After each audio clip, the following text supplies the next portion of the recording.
নমস্কার বন্ধুরা, আজকে এটা খুব একটা বিপদের মধ্যে পড়ে গেছিলাম, যার জন্য আজকে দুপুরে খাবারের ভিডিও করতে পারিনি। কিছুক্ষণ আগেই বাড়িতে এলাম। খুব খুব বিপদের মধ্যে পড়েছি, কি বলবো। আজকে সকালে কাজ করতে গিয়ে কিচেনে ছেলেকে তাড়াহুড়া করে ব্রেকফাস্টের খাবার বানিয়ে দিচ্ছিলাম।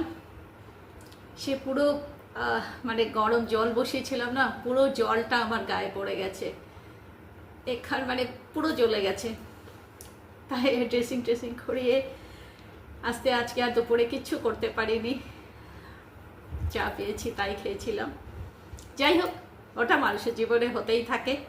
মনুষ্য হয়ে জন্মেছি, ছোট বড় দুঃখ কষ্ট এগুলো হয়ে থাকে, এগুলো আমি একদম কিছু গায়ে লাগাই না। কিন্তু তোমরা হয়তো ভাবছিলে কাল একদিন এলো, আজকে কোথায় হাওয়া হয়ে গেল, আজ তো আর দুপুরে আমি ভিডিও পেলাম না। কিন্তু কি করব, কষ্ট হয়েছিল, দেরি হয়েছে, তো এসে আর কিছু করে উঠতে পারিনি। তাই বাড়িতে এসে এখন জাস্ট বেশি কিছু খেতে মনও চাইছে না, একটু কষ্ট হচ্ছে, প্রচণ্ড পেন হচ্ছে, যার জন্য খিচুড়ি বানিয়ে নিয়েছি আজকে একটু।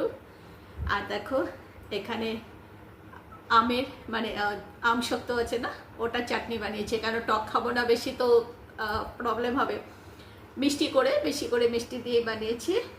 আর এখানে বেশি কিছু নয়, একটু ডিম কারি নিয়ে নিয়েছি, আর রয়েছে পাঁপড়। এই খাবো রাতে। আর একদম মন চাইছে না। আমার মনটা সব থেকে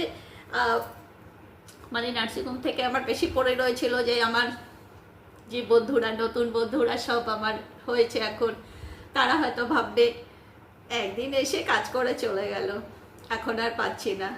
সেটাই খারাপ লাগছিল, মিস করছিলাম যে দুপুরে আমি ভিডিও ছাড়তে পারলাম না, করতে পারলাম না। কিন্তু কি করবো বলো, শারীরিক প্রবলেম হলে একটু একটু তো হয়ে যায়।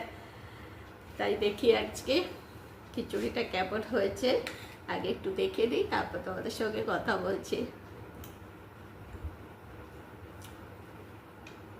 ভালো হয়েছে, একদম ঝরঝরে বানিয়েছি, কেন আমার ছেলে মেয়েরা বেশি একদম যেটা হয় না ইয়ে করে ঢিলে মেয়ে ওটা হলে পরে খেতে চায় না, একদম শুকনো করেই বানিয়েছি। অল্প ইচ্ছেও করছিল না। তোমাদের একটা জিনিস দেখাই, এগুলো করতে করতে না আজকে যে এত পেনফুল দিন গেল, তার মাঝে কিছু সব পুরনো স্মৃতি মনে পড়ে গেল। এই দেখো,